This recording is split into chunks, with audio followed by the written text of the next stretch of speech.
Before I put the carburetor on, we got a few things we got to take care of. I mocked it up off camera and realized we're going to have to do something with the linkage. But first of all, what I really would like to address is the EGR exhaust port here.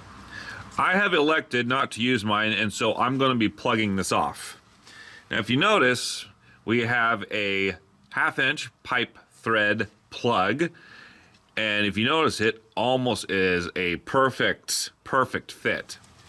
So what we'll do is we'll use our 1/2-inch national pipe thread tap and go ahead and make ourselves some threads.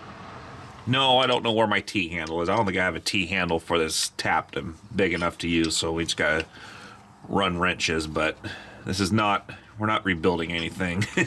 Nothing crucial.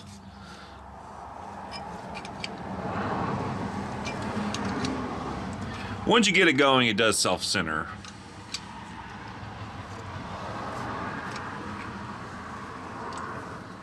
Okay, we're just starting to cut threads. I'm gonna go grab some cutting thread oil. Remember, when you're cutting thread, make sure you back your tap out a little bit to clear your threads. Don't want them getting gummed up. Make sure you don't run your tap clear down into the manifold. You want a little bit sticking out because you want a tapered bore, or tapered threads, if you will, so that the plug will go down and get nice and taut. If you walk that tap all the way down, then this thing is just going to easily turn and turn and turn, unless maybe you use Loctite, and eventually it could just drop out and you're back to square one. So don't run this thing all the way down. I think we're pretty close. We can go ahead and extract it and put the plug in and see if it fits.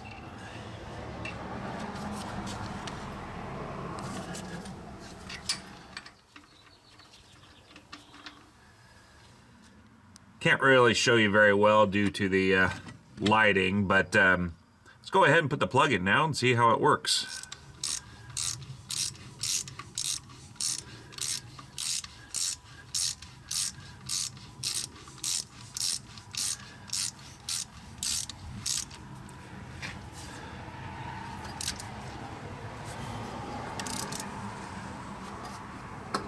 All right.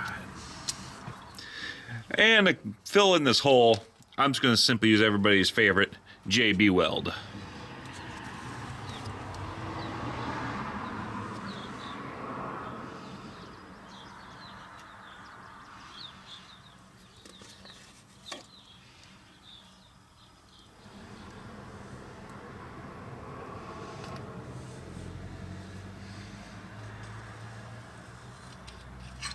There we go. So we're waiting for that to dry. Let's go ahead and work on blocking off our heater pipe port. And for the easy solution, I mean, who doesn't have a spare 460 block lying around, right? Well, maybe the Chevy and the Dodge fanboys don't, but the Ford guys sometimes do.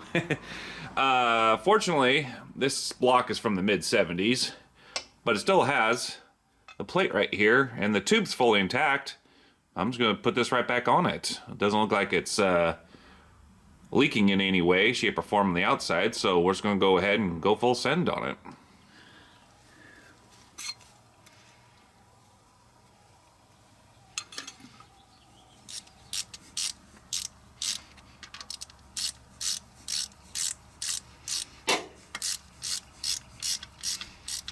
Before we install the carburetor, I want to make note, if you guys are ever wanting to do the 400 to 460 conversion, I think it's on the Broncos too, but at least on the F-Series Ford, at least the bull noses, this is the 400 throttle bracket and this is the 460 throttle bracket.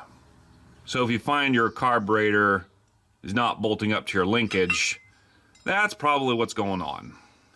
Again, when I bought my donor motor, it was great because it had that piece in there. Probably the most complete donor engine I'll probably ever buy on Craigslist. So for now, we'll take it for the win. I've already pre-fit this once offline. As you can see, our choke housing bumps up against our manifold, so I gotta put a spacer in there.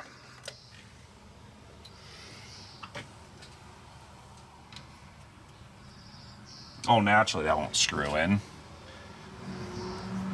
Apparently somebody got a little too crazy with the JB weld. You know, run a tap chaser in here.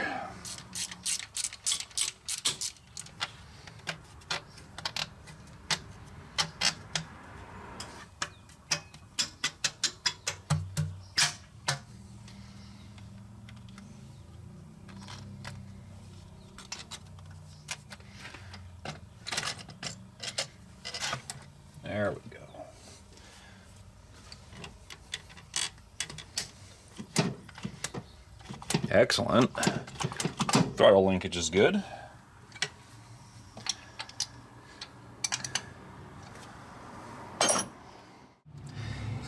Instead of using half-inch pipe that's been cut in half, and not a very good job at that, I've decided to purchase a professional alternator mounting kit. And don't try to ask why I do some things professionally and sometimes I do it hillbilly style. Just don't ask.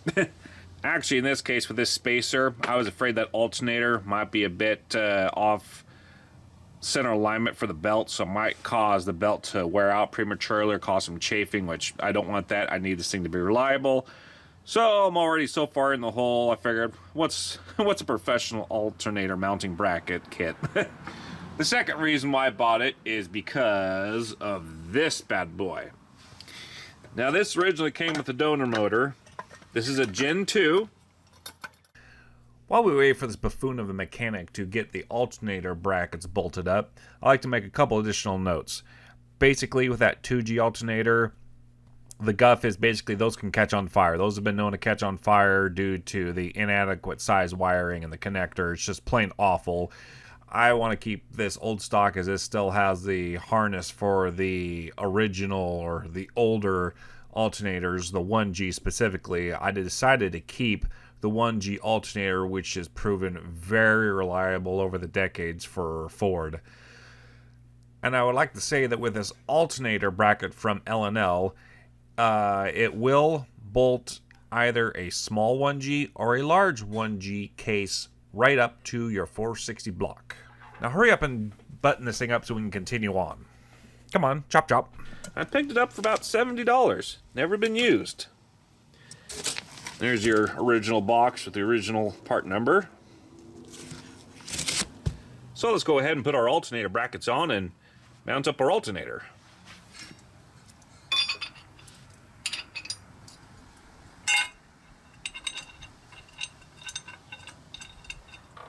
Oh yeah, we got a problem. Notice I don't have any terminals. Yeah, they're on the wrong side. So let me show you right quick how we flip it for the terminals from this side to this side. Now we're going to go ahead and separate the case. When you do, you got field brushes in here you're going to dislocate.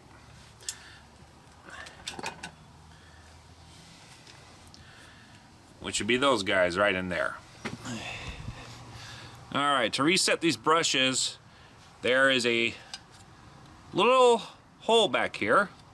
You can stuff a paper clip through. That's very important. That paper clip will basically hold the field brushes down, lock them in as you put the case back on. All I did was basically just use my small pick and push them gently back down. Paper clip is in place. If you see closely, you can see that paper clip in there. So you can see that's where it's at right there. This paper clip goes all the way through the back, all the way through the brush holder, so you can get both of those brushes pushed down and reset. So now the brushes are relocated, we can go ahead and put this back on the correct way. So I want my terminals this way. Now what's nice about this particular model is you can put it 12 o'clock, 6 o'clock, 3 o'clock, or 9 o'clock, whichever way you prefer. I think I'm going to choose 3. Will that be 3 o'clock? I don't know. Time is hard. Let's see, so that's up. So let's just go like this, eh? So it won't be on top, it'll be on the side going straight to the fender, which is fine.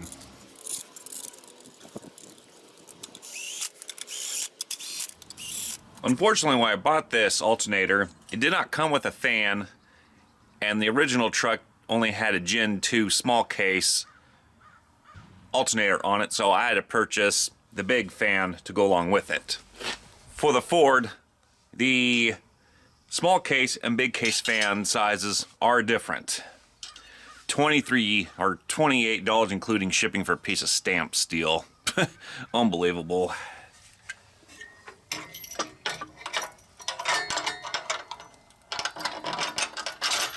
There we go. Looking very lovely, all tidied up. Definitely a clean setup now. And it does look like the pulleys line up. Excellent.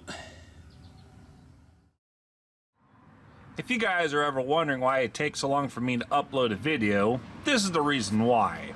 Run into more problems. So this bull nose was not equipped with a 460, and this is the 460 oil cooler lines and the oil filter housing. As you can see, this early 1980 bullnose chassis does not accommodate the oil filter housing. So I gotta take this bugger back off, get a remote housing, and do more plumbing. Oh goody. Yeah, that's not gonna pivot over at all. And yes, I did measure it. I can't get the filter on here. Nothing but problems. For most aftermarket oil remote systems that I've found for the 460, I need to have threads right here. But as you can see, my adapter, the threads are on the inside, not on the outside. Mine's a late style 460, right before they went to EFI. The older 460 blocks, they just simply had the external thread studs already on there.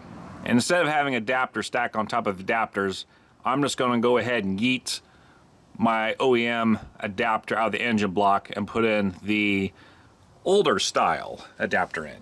To get that out, it's a 1 1/4 inch socket with a 6-inch extension here. And of course I recommend a 6-point socket, which I don't have, so this could be interesting. Oh, no, don't do that. You guys are in the way.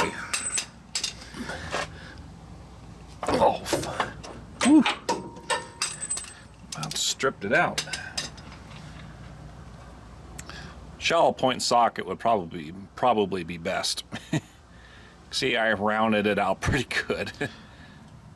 So this is my old one. This is for the late style 460s. And if I screw this in here, this is basically the style that the earlier 460s had. Now to screw in our new adapter, it's actually quite easy. Grab a 1/2 inch hex bolt, screw on 3 nuts, and then dunk that right in there. There you go. Now, when you tighten it, you just get your 1/2 inch wrench on the block, simply tighten away. Just like that. And the threads are not cut at the very end, so it will stop. You won't push this through the block. That would not be a fun day.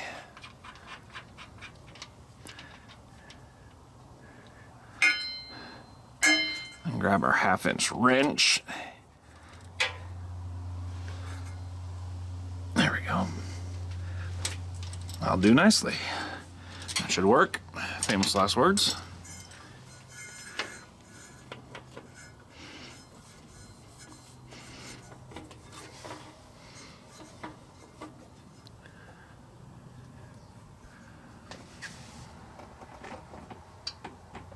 All right, tool tight.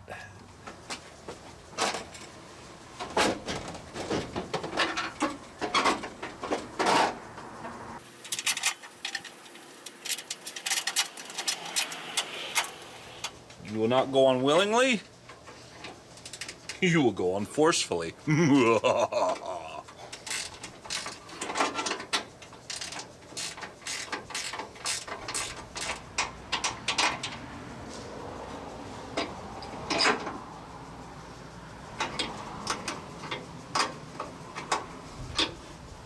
Oh yeah, I got a ratchet on here.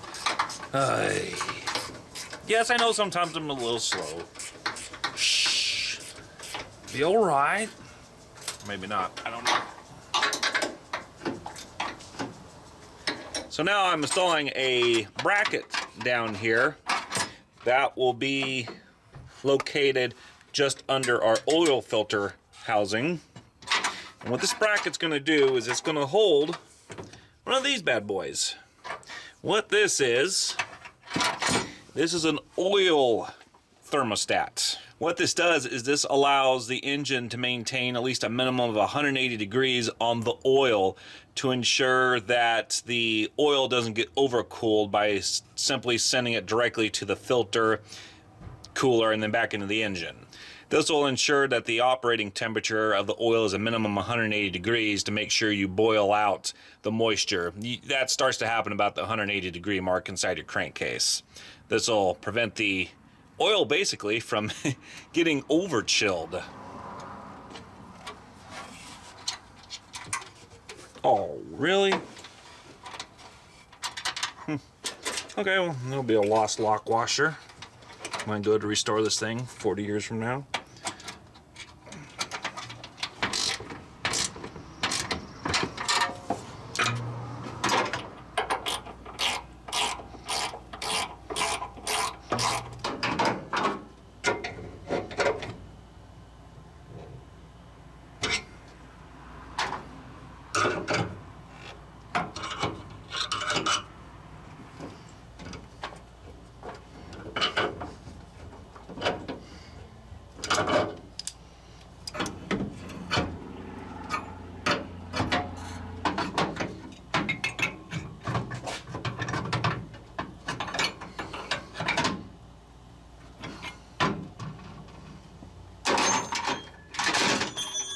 Really?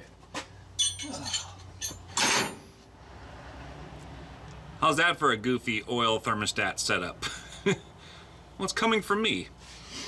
You expect anything great? Ha!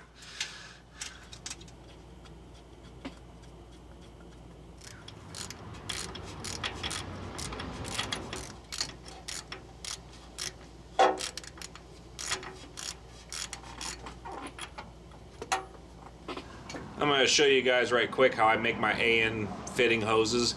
There's a lot of YouTube tutorials, probably better than this one, but I'll do it for this one hose and we'll continue to throw all the other hoses on. I'll go ahead and put my, I don't know what you call this side, collar maybe? I don't know. We'll just spray it a little bit, but it'll be alright. And you simply push it on there.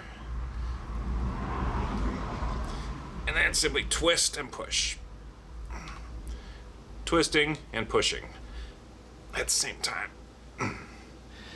Sometimes they need a little bit of persuasion. Problem with these is, this is AN10. These are pretty stout. So I'm just tapping on a little bit and twisting it a little bit to help it out. We're almost fully seated now.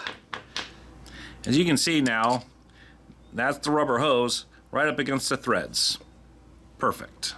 Now I'll add some oil to the inside of the hose here. Add some of the threads there. Hit up a little bit on the other side here too.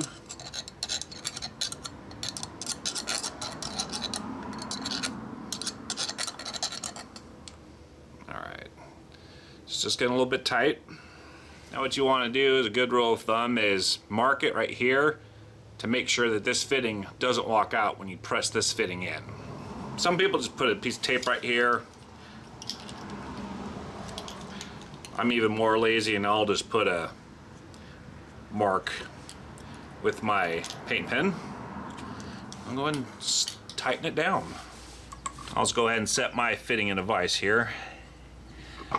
Don't do this if you have pretty colors like blue or red, because you'll mar that paint up. Plus it is aluminum, so you can crush it. Well, I'll just tighten it up just where it's snug, and then I'll just tighten it down with the wrench. I don't care if the black comes off too much, because this is not a show truck. I mean, let's be honest.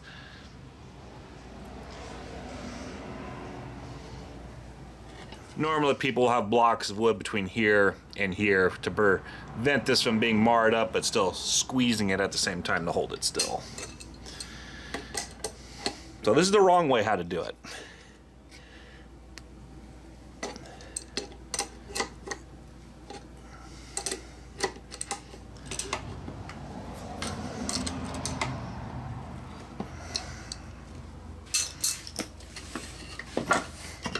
There you go. I left a little bit of a gap right here. These two pieces are not touching. The hose mostly stayed in there.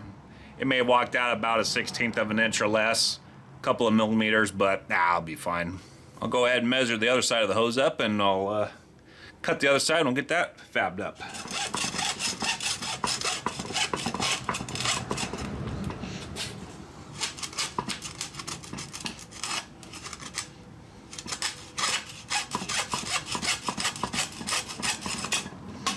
There you go.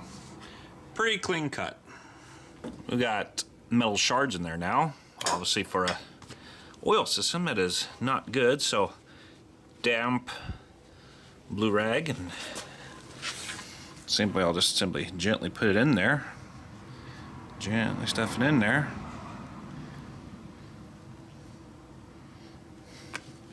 And get in there and just twist it out. There you go. Do that a couple of times, make sure we got everything.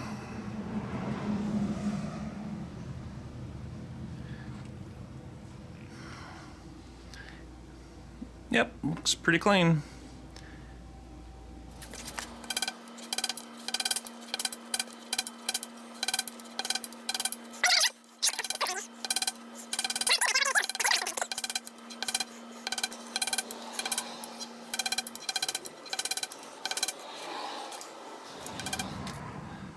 Hose is against the threads, so that's installed. Curl up the other side now. You put these together, these fittings, believe it or not, they actually get pretty warm.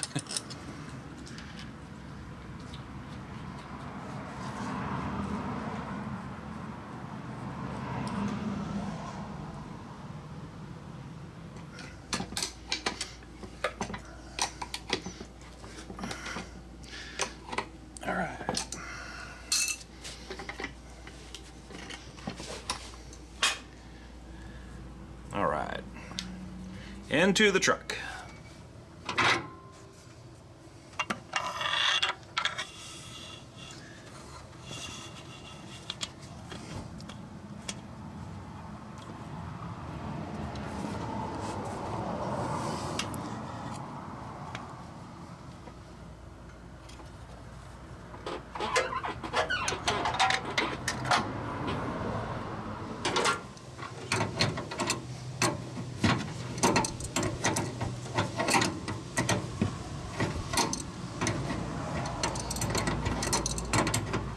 So now we have one hose coming from the engine adapter over to my nasty mess here. I decided to route the lines on top instead of the bottom because it's easier to get to. I don't have to worry about low-hanging hoses driving around, you know, fields and whatnot.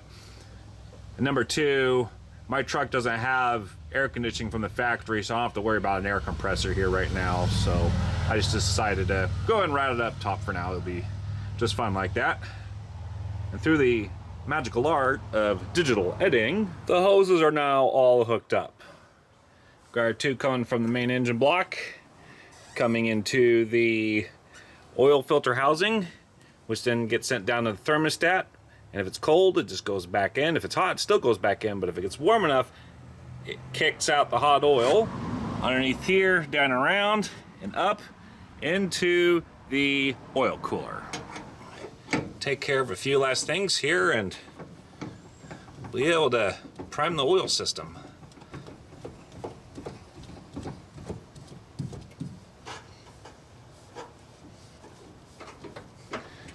This is my very scientific pressure gauge. For our oil, we will be using the break-in stuffs. Got that high zinc. Very good for initial break-in and lubrication.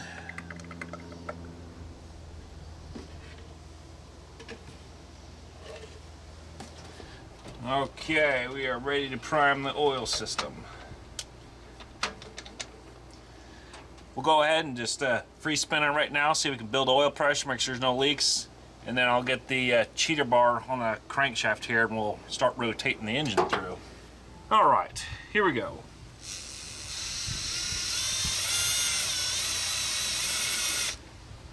Ooh.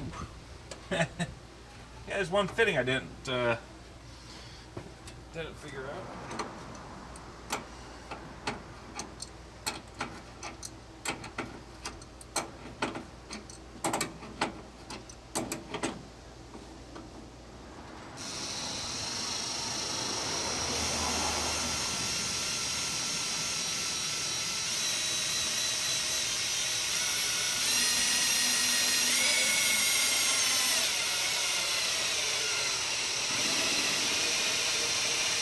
Wow. Uh-oh.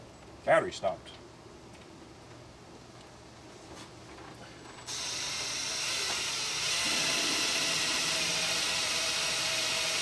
Pretty strong oil pump, 75 psi. Wow. Checking our fittings right quick. That one appears to be all right. Don't see anything dripping down there. And the engine block fittings look to be in fine shape. I don't see them leaking at all. All right, let's go ahead and start pulling the engine through a few revolutions while we have it priming, and we'll see what happens.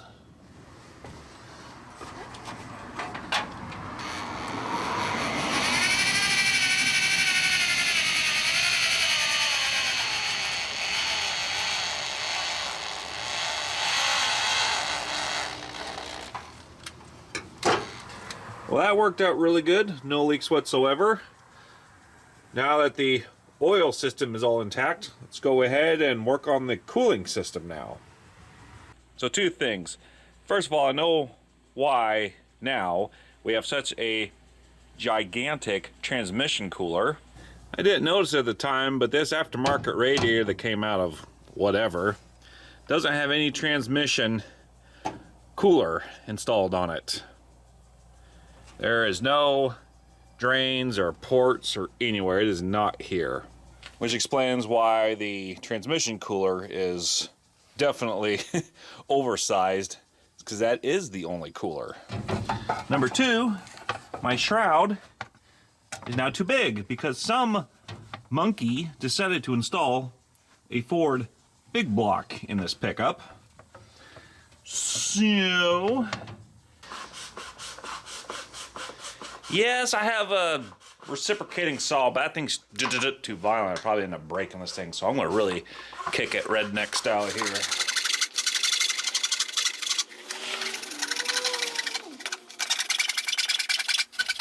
Oh, why am I doing this? Oh yeah, I'm an idiot. Okay.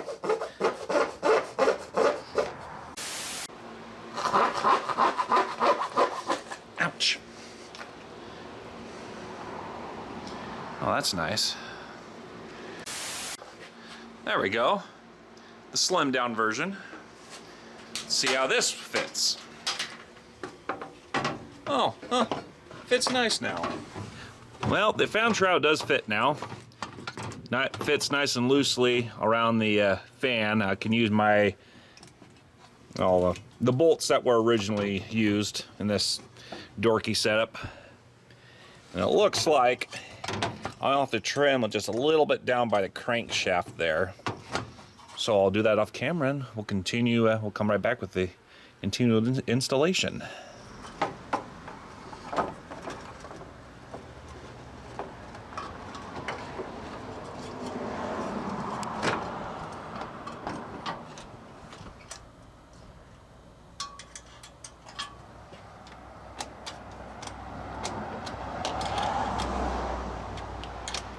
Fan shroud's on, fan itself is on, and it does not rub against the shroud.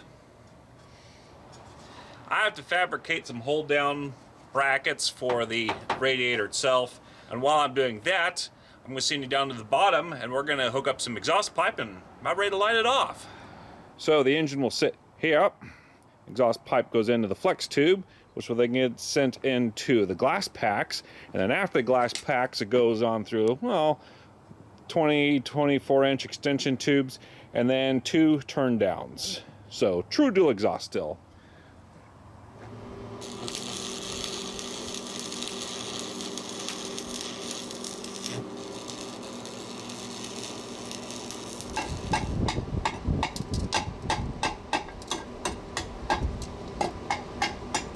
Yes, I am arc welding exhaust pipe. You can do it on thinner exhaust pipe, not the cheap, thin Chinese knockoff pipe. You need to get the real deal made in the US. It's a much thicker gauge pipe. I don't have a gauge thickness for my metal, but it is a stouter stuff.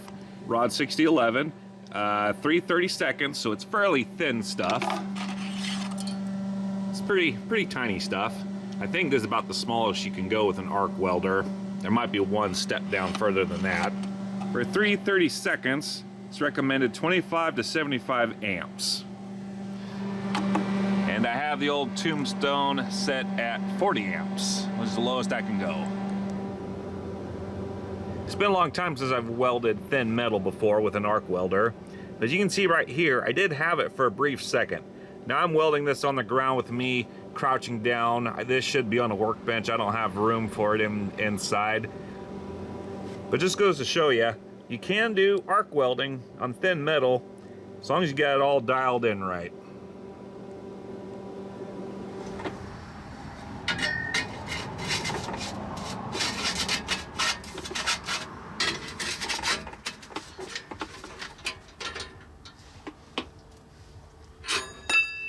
Really?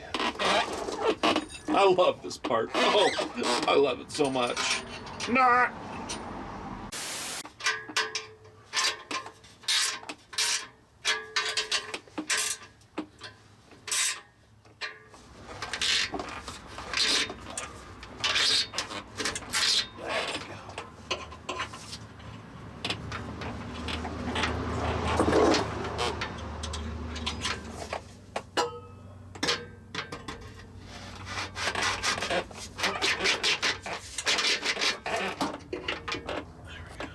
All right, the exhaust pipe has been officially installed. Not very pretty, but it will work.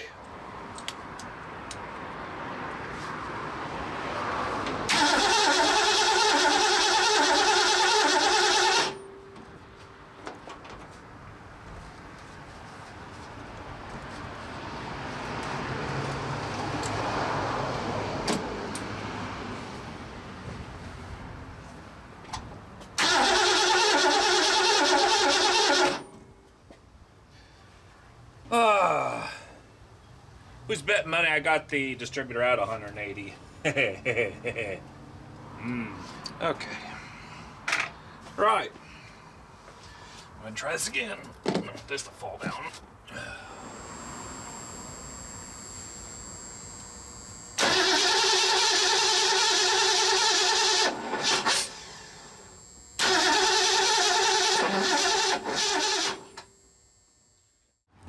So it's the next day.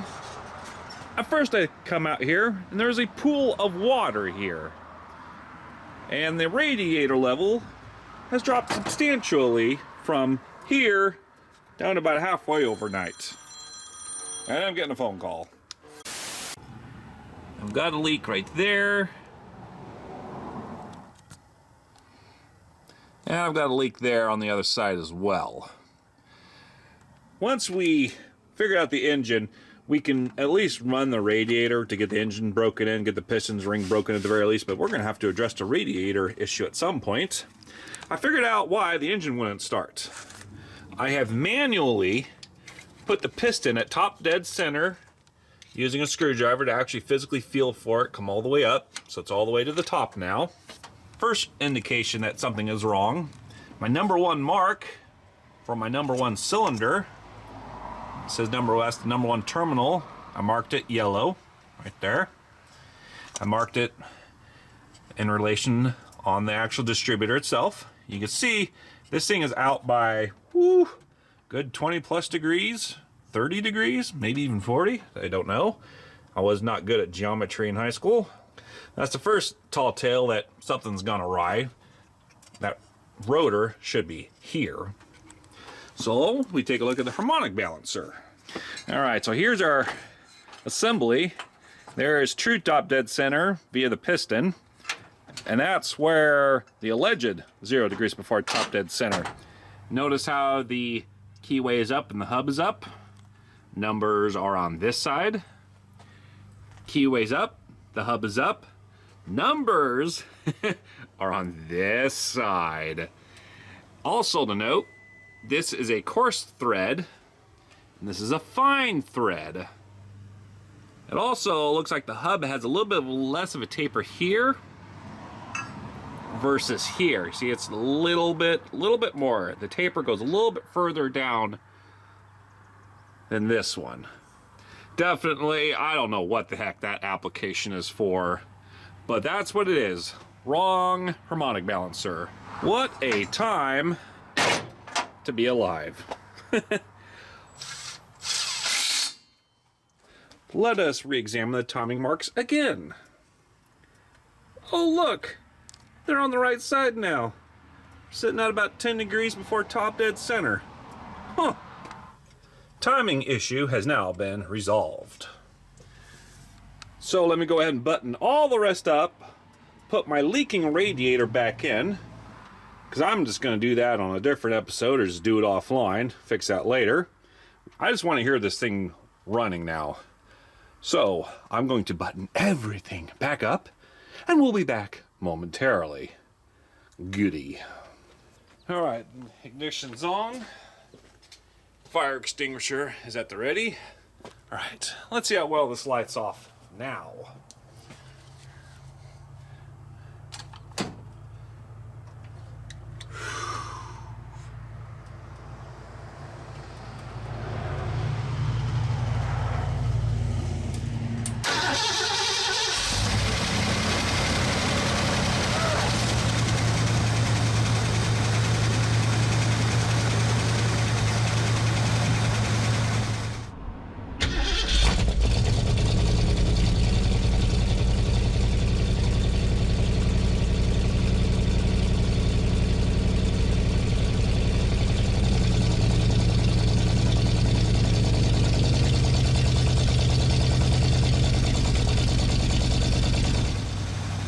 So this portion of the program took about 20-30 minutes. Is where I broke the piston rings in, ranging anywhere from 1300 RPM to 2000 to 3000 RPM for about 20 or 30 minutes. Of course, I'm not going to post the whole video because it'd be unrighteously boring. However, after breaking it in, we ran into a little problem, which we're going to discover here in a little bit. But do enjoy the engine sounds for the moment.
So what's going on right now? I think I have a carburetor gasket leaking.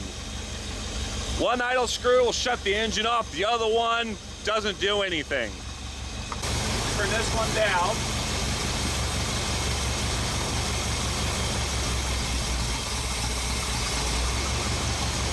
It's not dialed in, but you get the idea. Now let's check the other side. That's the mixer screw all the way off. That tells me we got an exhaust or an intake leak going on around the carburetor somewhere. I think we'll have to pull it off and take a look. I got my smoke machine smoking. Yep, that'll do it. It's just pouring out of there. There we go. So at this point, sort of George Garage was calling me up on the phone and says, hey, you know, how's your service rig going? And I'm going, well, it runs okay, but I got a vacuum leak somewhere. I think it's the intake. And he goes, no, that sounds like a carburetor leak. And I showed sort of George Garage this video. And this was his response. What did I say to you? I don't think it's going to be between the intake and the block. I think it's going to be between the carb and the intake. I don't know about a little hole. I think you could slip your wallet through that hole, couldn't you? Hey, at least you know where it's coming from now, I suppose. I just sat watching that video. And the smoke just bellowing out of it. That's quality, I must admit. Only in America.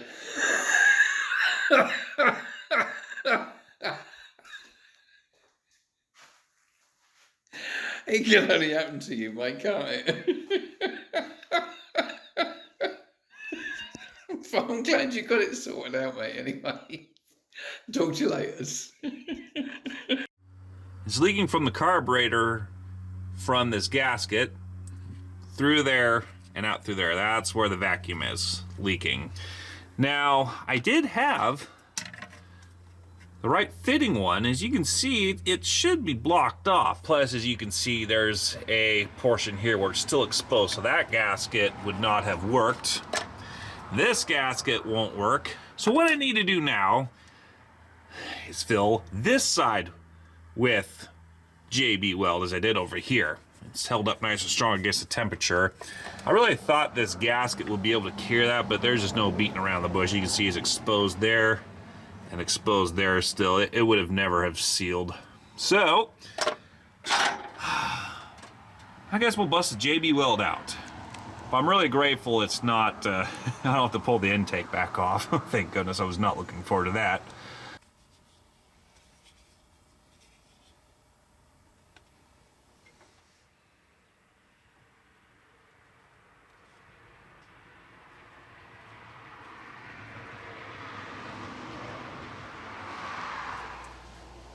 What we'll do now is let this set for 24 hours. Come back when it's nice and hardened up. I'll run a thread chaser for 2 stud holes right there and reassemble it. So here's the result. I did a little bit of very gentle filing to get the high points off. I even got my straight edge here, and yeah, for the most bit, what I missed, the gaskets will take it up. I have to run a spacer because the Edelbrock sits too low and it binds up the throttle cable. So it's the carburetor physically has to sit up a little bit higher. That's why I'm running a spacer.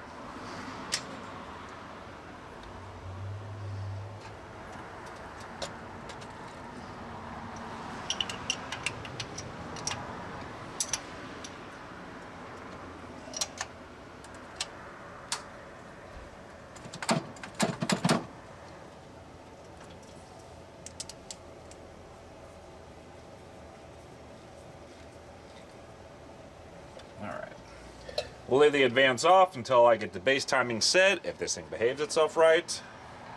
Ignition's on. Prime the fuel bowls. Sorry about spilling it all over the place. Couple wraps of throttle. And here we go.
Well, so far so good. Now we just gotta wait for that choke to fully open and get up to operating temperature.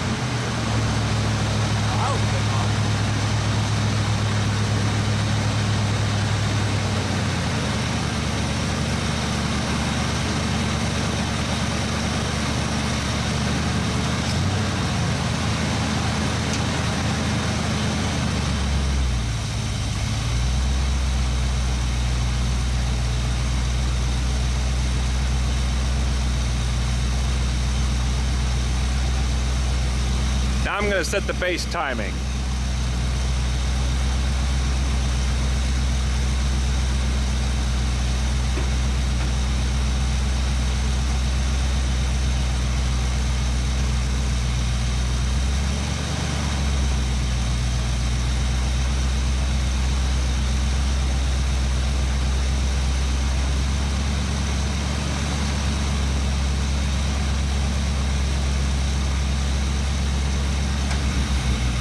All right, initially I have set the base timing at 15 degrees before top dead center. I won't know how it acts until I actually get it on the road. I'm setting it at 15 degrees before top dead center just because of the lighter springs I put in the distributor. All right, now I'm going to do my idle mixture screws.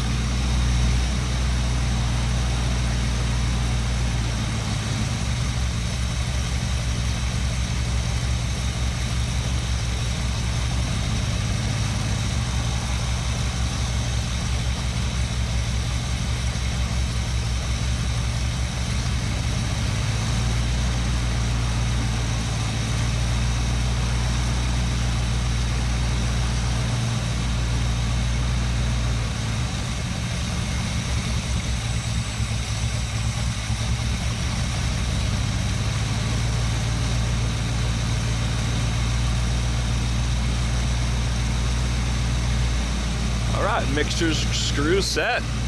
Sounds pretty good. Sounds really good. I'm gonna see if it moves backwards and forwards just a little bit.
try it first and reverse now. Well, no, the other gears till get back on the road.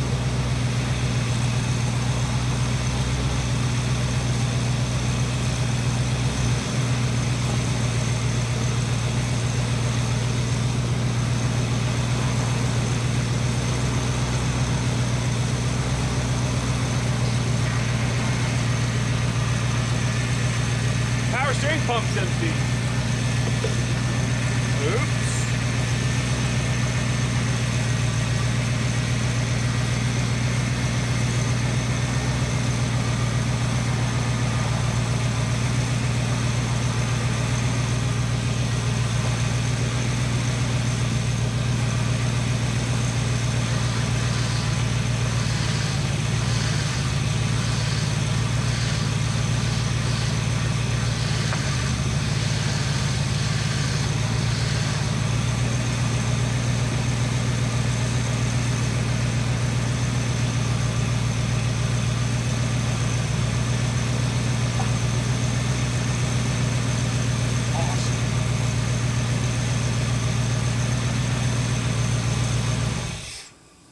Well, I'm well pleased with that. Engine runs great, no knocking or ticking. There was a little bit of ticking when I first started up. That was just the hydraulic lifters pumping up. But other than that, runs great. We got first and reverse gear. I can't road test it yet because I've already started to actually work on the brakes while waiting for parts for this thing to come in over the course of several weeks, and the brakes are not good. It's going to be a whole 1 hour episode in and of itself, so we can't test second and third gear or the overdrive unit, but we're getting there. It runs in first and reverse gear. It's a good enough start for me. I also need to get rid of the jerry can here because the current onboard fuel system hasn't been used in a decade and it's all nasty as all get out. In the meantime, check out my boy Sorted George. He took a lovely drive through the Welsh countryside in the New Yorker. It's only 7 minutes long. Go check him out. It was a very lovely drive. I enjoyed it. Even though the sheep over there seem to be little divas running all over the road.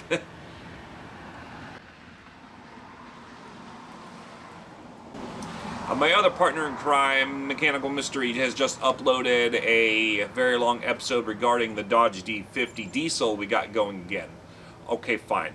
Mitsubishi Mighty Max. There, you guys happy now? Dodge, it's a Mitsubishi and Dodge clothing, I know. He did a lot of diagnosing with that, getting a lot of the electrics to run, opening up the switches without buying new switches. Check that out, because I hardly doubt you can buy those switches anymore anyway. So please go check out that video as well. It's been almost a year and a half, 2 years since this thing moved under its own power. It's embarrassing, but I do this in my spare time. Hopefully maybe it'll be going full-time one day, maybe 20, 30 years from now. Thanks for watching, behave yourselves, and we'll see you guys later.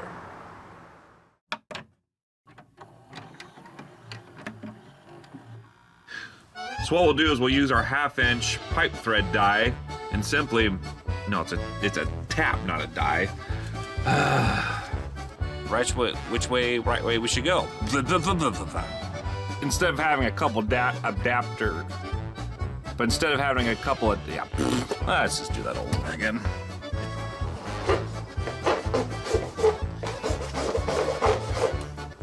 Action shot needs some lightage. Holy moly. Roly moly, roly moly. Now to work on the exhaust system. Now I know that why. Now I know exactly.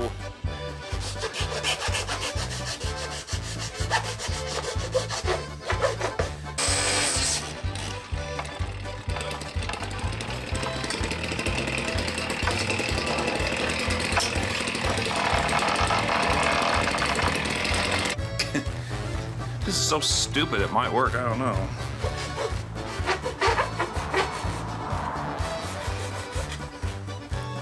Now I'm going to show you guys, I'll just show you on one hose how I make my AN fittings go on the... So now we have one hose coming... So now we have one hose... What the heck do you call these things? Oh, turn down. Oh, those are turn downs. No, no, no, no, no. New drain pan in. Drain pan. Transmission pan in. Oh, you stupid grease gun. Come on. Really? Cut! Finally.